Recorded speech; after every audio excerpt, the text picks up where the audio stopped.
قال رحمه الله تعالى: باب الدعاء للميت بعد دفنه والقعود عند قبره ساعة، وللدعاء له والاستغفار والقراءة. عن عثمان بن عفان رضي الله عنه قال: كان النبي صلى الله عليه وسلم إذا فرغ من دفن الميت وقف عليه وقال: استغفروا لأخيكم وسلوا له التثبيت فإنه الآن يسأل. رواه أبو داود. وعن عمرو بن العاص رضي الله عنه قال: إذا دفنتموني فأقيموا حول قبري قدر ما تنحر جزور ويقسم لحمها، حتى أستأنس بكم وأعلم ماذا أراجع به رسل ربي. رواه مسلم.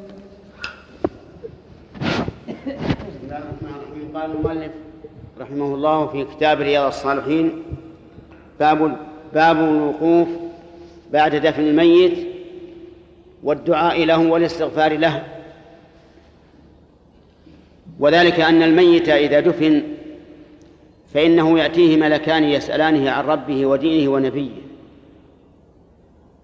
فكان النبي صلى الله عليه وعلى آله وسلم إذا فرغ من دفن الميت وقف عليه، يعني عنده، وقال: استغفروا لأخيكم واسألوا له التثبيت فإنه الآن يسأل.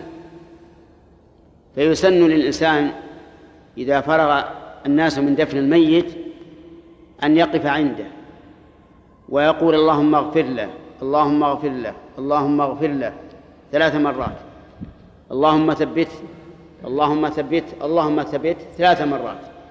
لأن النبي صلى الله عليه وسلم كان غالب أحيانه إذا دعا 3 ثم ينصرف ولا يجلس بعد ذلك، لا للذكر ولا للقراءة ولا للاستغفار.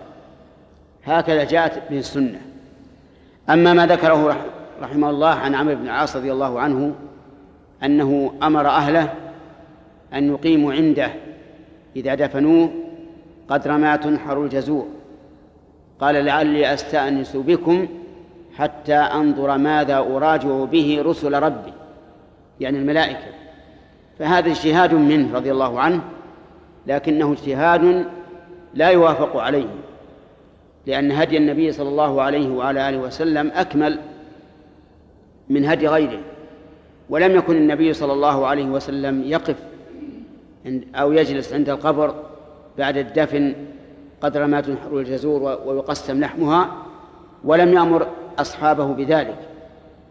غاية ما هنالك أنه أمرهم أن يقفوا على القبر ويستغفروا لصاحب القبر ويسألوا له التثبيت فقط. هذا هو السنة، ثم ينصرف الناس. وأما القراءة عند القبر فالأصح أنها مكروهة، وأنه يكره للإنسان أن يذهب إلى القبر ثم يقف أو يجلس عنده ويقرأ، لأن هذا من البدع. وقد قال النبي صلى الله عليه وعلى آله وسلم: كل بدعة ضلالة، وأقل أحوالها أن تكون مكروهة. والله موفق.